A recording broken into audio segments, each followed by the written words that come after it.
Everyone remembers the moment the auction stopped. I remember the moment I realized it should never have started. The first crack of the auctioneer's gavel echoed through the old cedar arena just as I pulled my truck into the gravel lot. Applause followed almost instantly. Someone inside had already bought the opening lot, and from the sound of it, people were enjoying themselves. I shut off the engine but didn't get out right away. Through the windshield, I could see a row of expensive pickups parked beside television vans, their antennas pointed toward the clear Texas sky. A breeze carried the smell of fresh-cut hay across the lot. For a second, it almost felt like one of the breeding showcases my father used to host every spring. Then I saw the banner hanging above the arena entrance. Redstone Ridge Homeowners Association. Community Asset Auction. I stared at those words longer than I probably should have. My family had owned that ranch for 3 generations. My grandfather cleared the first pasture with a team of mules. My father built the arena one timber at a time after finishing chores each evening. Somewhere along the way, an HOA had convinced itself it belonged in the story. I stepped out, closed the truck door, and listened. Horses, voices, laughter. A microphone squealed before someone tapped it twice. Business as usual. At least that's what everyone inside believed. Atlas heard me before anyone else did. I couldn't see him yet, but I knew that lone nicker anywhere. He'd greeted me the same way nearly every morning for 8 years. Feed first, brush second, turn out after sunrise. Horses appreciate routine more than promises. That's probably why I trusted them more than paperwork. Inside, the place was packed. Buyers stood shoulder to shoulder along the rail. Ranchers flipped through glossy catalogs. Reporters drifted from one interview to the next looking for a quote worth broadcasting before the evening news. At the center of it all stood Vanessa Holloway. Perfectly pressed blazer, polished boots, bright smile. She wasn't talking about horses. She was talking about progress. An important day for the community, she said into the microphone. As I walked in, these valuable assets will finally be put to productive use. Assets. Funny word. My father had never called them that. He knew every horse by name long before anyone knew their market value. I stayed near the back for a minute, letting the room settle around me. Nobody noticed. Not at first. They were too busy watching Atlas enter the ring. He looked exactly the way I'd left him before daylight. Coat brushed smooth, mane neatly pulled, calm as an old ranch hand. Strange, I thought. That's not what abandoned horses usually look like. A rancher standing beside me muttered almost the same thing under his breath. Whoever cared for that stallion knew what they were doing. They still do, I answered.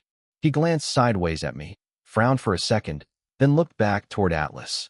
Something clicked behind his eyes, though he kept the thought to himself. Good.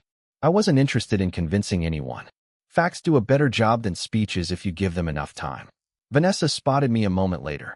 Even from across the arena, I saw the tiny pause before her smile returned. It lasted less than a second. Most people wouldn't have caught it. Mr. Bennett, she said warmly, as if she'd been expecting me all morning. I'm glad you decided to join us. A few heads turned. Cameras followed. She wanted a confrontation. She wanted the story to become emotional instead of factual. My father used to tell me, never interrupt someone who's busy proving you right. So I didn't. I walked to the old wooden rail where he always stood during breeding showcases and rested my hand on the smooth spot he'd worn into the cedar over the years. Atlas lifted his head the instant he saw me. He stopped listening to the handler. He stopped listening to the auctioneer. He just watched me. The room noticed. Buyers exchanged quick looks. One bidder quietly lowered his paddle without realizing he'd done it. Vanessa saw that too. Horses recognize familiar faces, she said with an easy laugh. That doesn't determine ownership. You're right, I replied. It doesn't. The smile stayed on her face, but it no longer reached her eyes. At that exact moment, the rear door opened. A county livestock registry officer stepped inside, carrying a plain aluminum case scarred from years of use. He ignored the cameras, ignored the horses, ignored me. He walked straight toward the registration table, set the case down beside the stack of transfer documents, and reached into his pocket for a small brass key. Atlas never took his eyes off me. The handler gave the lead rope a gentle tug, expecting him to continue around the ring. Atlas shifted one hoof, then stopped again. Not stubborn, just waiting. I'd seen that look 1,000 times. It was the same expression he wore every morning before we'd ride the north fence line together. He wasn't confused. He was wondering why I was standing outside the arena instead of beside him. A few people chuckled, assuming the stallion was putting on a show. One older breeder didn't laugh. He folded his catalog and watched in silence. "That's not random," he said quietly. "That horse knows exactly who he's looking for." Nobody answered him. They didn't need to. Vanessa stepped closer to the microphone before the silence could settle in. "Atlas has always been an intelligent animal," she said smoothly. "He's simply reacting to someone he recognizes." She smiled toward the cameras, giving them a sentence that sounded reassuring without actually saying anything. Recognition and ownership aren't the same thing. It was a clever line. Polished. Probably rehearsed. The reporter standing nearest to her lowered his notebook for a moment. "How long has the association owned these horses?" he asked. Vanessa answered without hesitation. "Long enough to fulfill every legal requirement before today's auction." He nodded, but I noticed he never wrote the answer down. The auctioneer raised his gavel again. 175,000. A bidder near the front lifted his paddle. Another followed almost immediately. 180. 190. The room came alive again. Chairs scraped against the wooden floor. Someone clapped before the bid was even finalized. Atlas stood quietly through all of it, patient as ever. He'd spent years around noisy crowds. None of this bothered him. What caught my attention wasn't the bidding. It was the registration table. The county livestock registry officer had opened the aluminum case. Inside were plain gray binders with worn edges, the kind that had been opened hundreds of times. No dramatic labels, no oversized seals, just years of records. He pulled out the first binder and laid it beside the completed transfer packet for Atlas. The young auction clerk leaned over his shoulder out of simple curiosity. At first, he looked relaxed. Then he frowned. He read the ownership line once. Looked at the transfer packet. Read it again. Without saying a word, he slid the contract a few inches away from the growing stack of completed sales. It was such a small movement that almost nobody noticed. I did. So did the officer. Across the ring, Vanessa was still answering questions. "The community has worked very hard to reach this point," she said. "Today's sale represents responsible stewardship." The word stewardship lingered in the air for a second. I remembered my father using that same word years ago while repairing an old fence after a storm. Stewardship isn't about taking, he'd told me. It's about leaving things better than you found them. Funny how the same word can mean two completely different things depending on who's saying it. Ranger was being led toward the ring as Atlas headed back to his stall. The two horses crossed paths for only a moment. Atlas brushed his nose against Ranger's neck, a habit they'd had since Ranger was a colt. Little things like that never make it into auction catalogs. They don't have a box for trust, or routine, or 8 years of shared mornings. The county clerk arrived beside the registry officer just as the next transfer packet landed on the table. Neither man spoke. They simply opened another binder together. The clerk adjusted his glasses, read the first page, then slowly looked up. Not toward the horses, not toward the buyers, but toward Vanessa. It wasn't suspicion I saw on his face. It was recognition.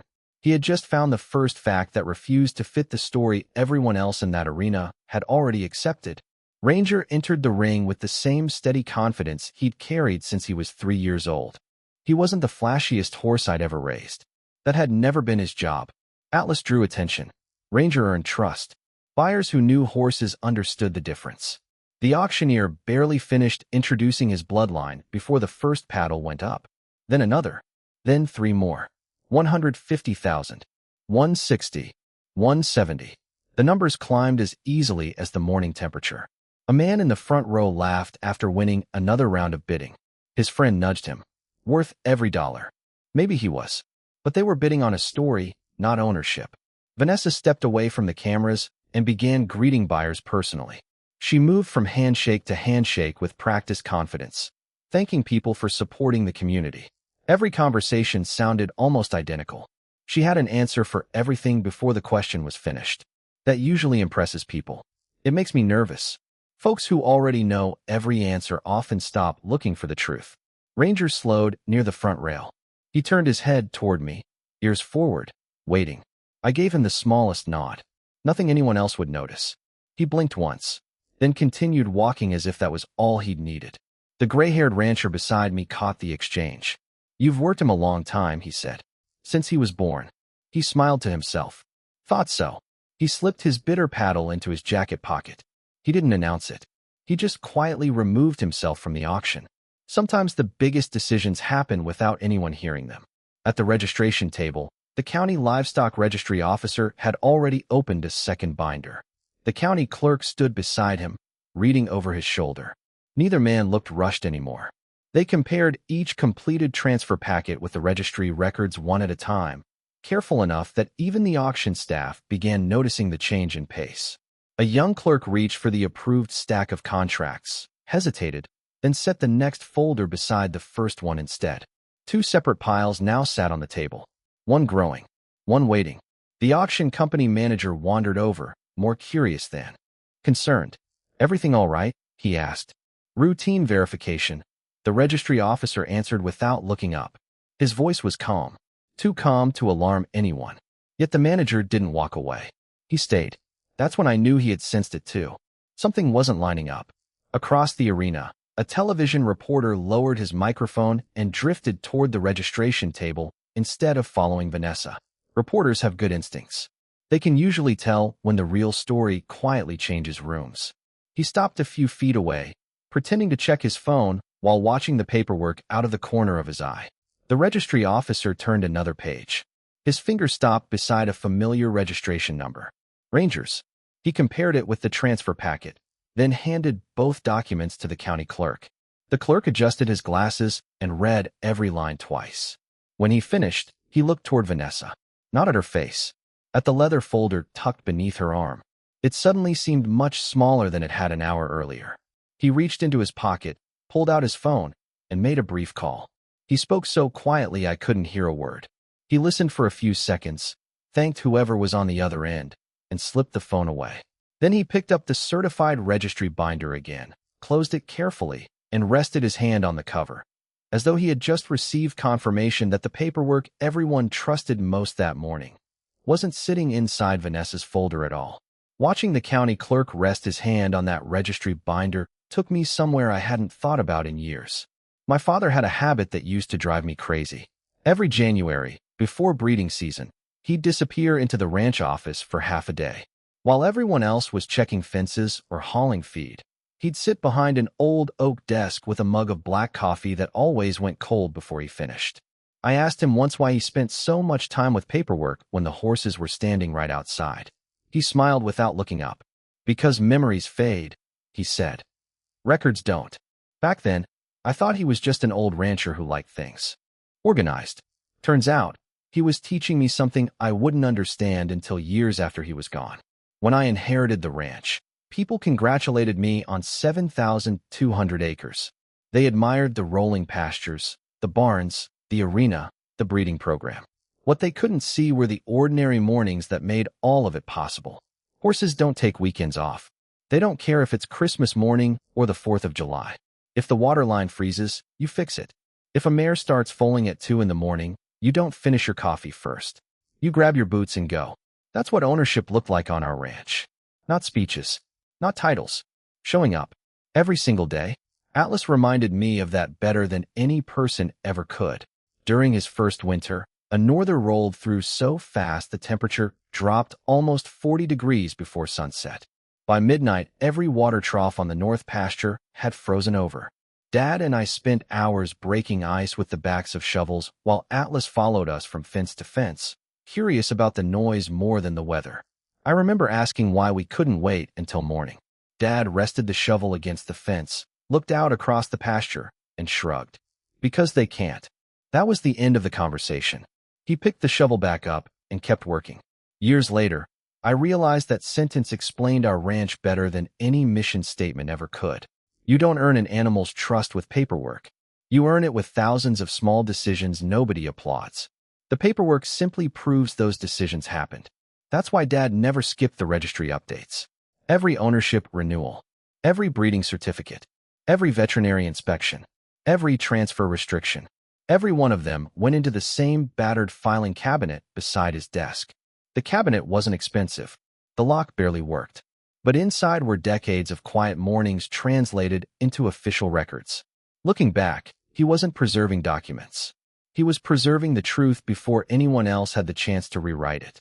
Across the arena, buyers still believed they were waiting for contracts to be finalized. They had no idea the most important pages in the building had been written years before anyone printed an auction catalog. The county clerk opened the registry binder one more time and slowly followed the ownership history from my father's earliest signature all the way to the present. 25 years. Same ranch. Same bloodline. Same family. He closed the binder gently, almost respectfully, then looked toward the auction company manager. He didn't need to explain what he'd found. The expression on his face said enough. Whatever story the auction had been built on, the official record had just told a different one.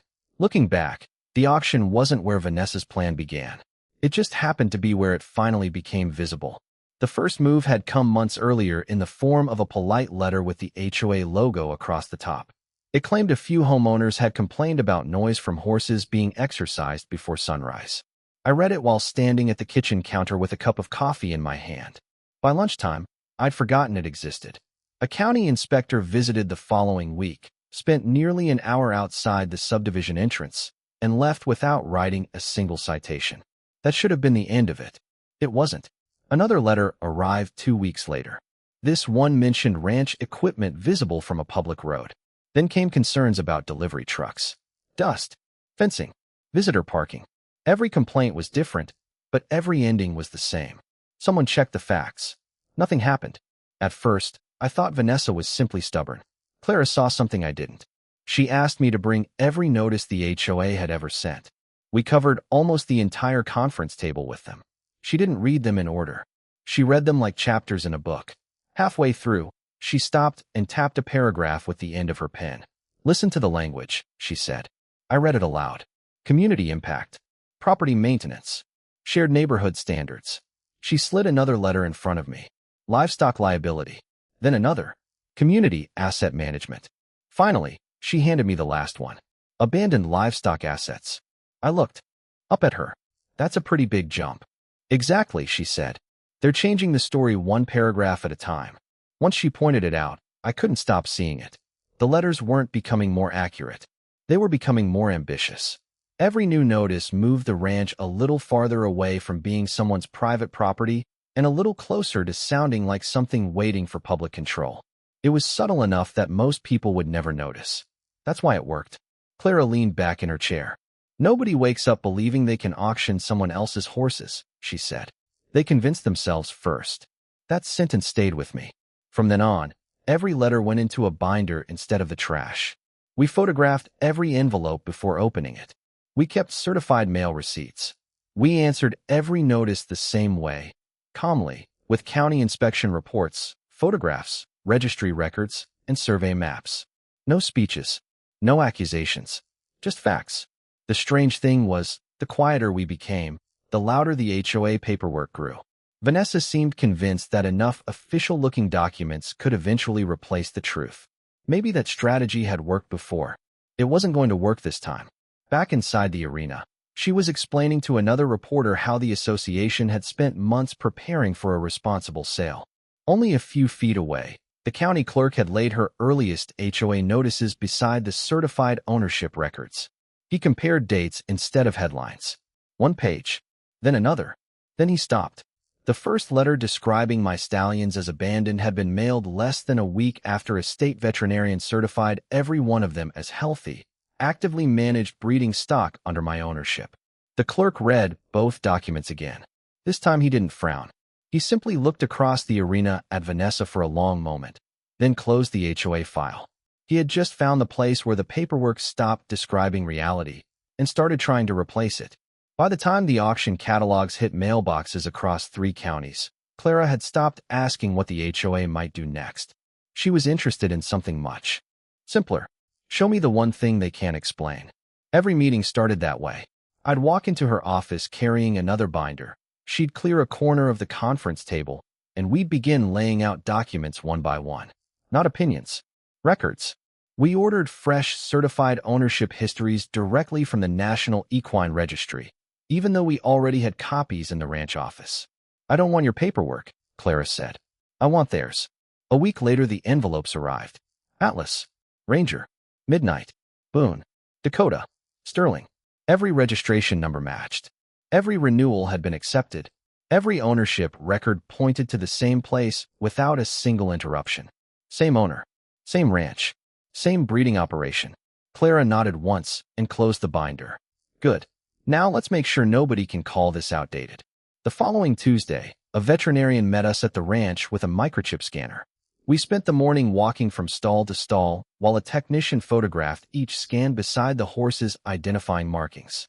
Date, time, GPS coordinates. At one point I laughed and asked if all this was really necessary. Clara looked over the top of her glasses. The truth only feels excessive until someone challenges it. That sounded like something my father would have said. So we kept going.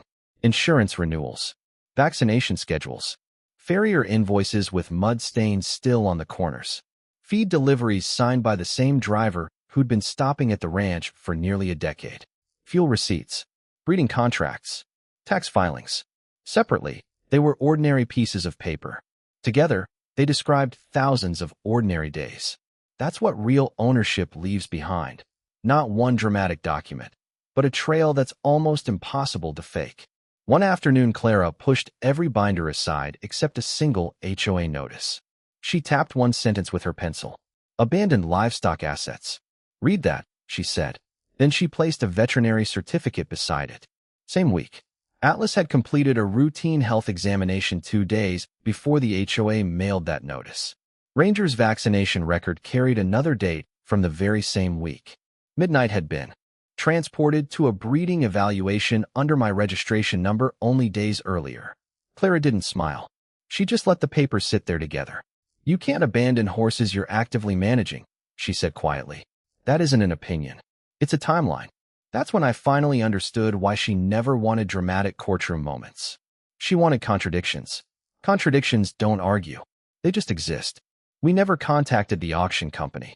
Never warned buyers away. Never demanded the sale be canceled.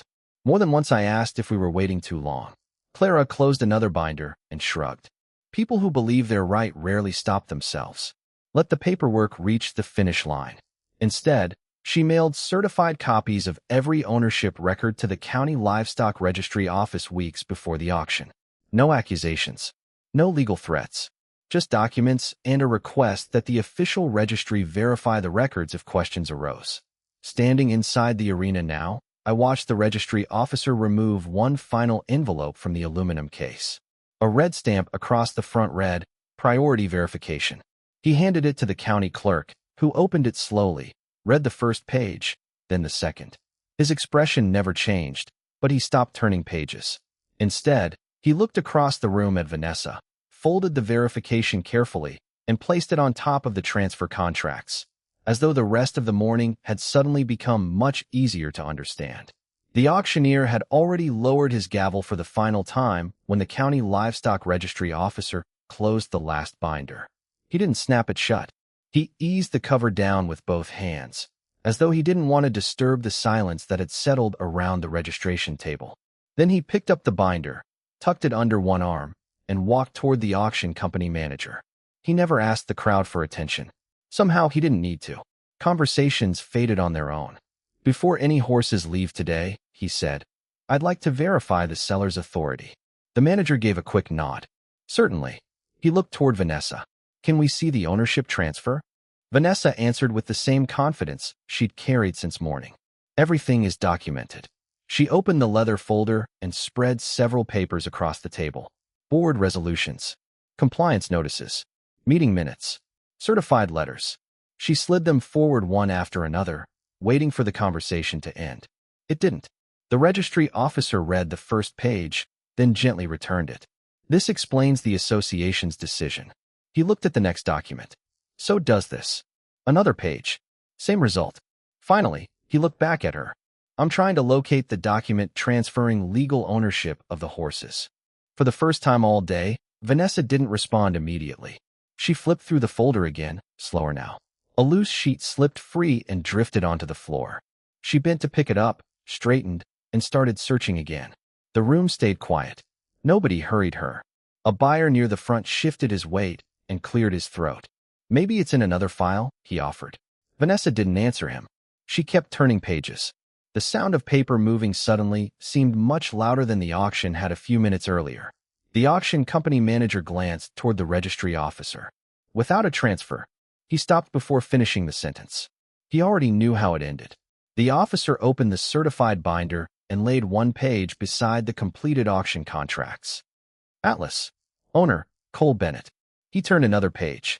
Ranger. Same owner. Another page. Midnight. Then Boone. Dakota. Sterling. Every registration followed the same uninterrupted trail. No transfer. No court order. No county disposition. Just year after year of continuous ownership. The manager leaned closer. These records are current? Verified 48 hours before today's auction, the officer replied. Directly through the state registry. You could almost hear the room thinking. One of the winning bidders slowly removed his glasses and read the ownership line himself. After a moment, he folded his purchase agreement in half. Not angrily, carefully, like a man realizing he'd signed the wrong document. He placed it back on the table without saying a word. Another buyer did the same. Then another. Nobody asked them to. Clara stepped forward carrying a single notarized affidavit. She laid it beside the registry file. Continuous possession. Continuous care. Continuous ownership. She tapped the date near the bottom of the page. Filed before the auction opened this morning. The auction company manager read it once, then looked back at Vanessa. There wasn't frustration in his face anymore. Just disappointment. Did the association ever receive legal title to these horses? Vanessa looked down at the folder resting in her hands. It suddenly seemed much heavier than leather and paper should have. After a long moment, she closed it. No, she admitted quietly. We believed our enforcement authority was enough. Nobody reacted. They didn't need to. The answer had finally caught up with the paperwork. Around the arena, bitter paddles disappeared into jacket pockets. Reporters lowered their microphones, and every camera turned away from the horses toward the registration table, where a single missing document had just changed the entire story. Nobody rushed to leave. The room had changed too quickly for that.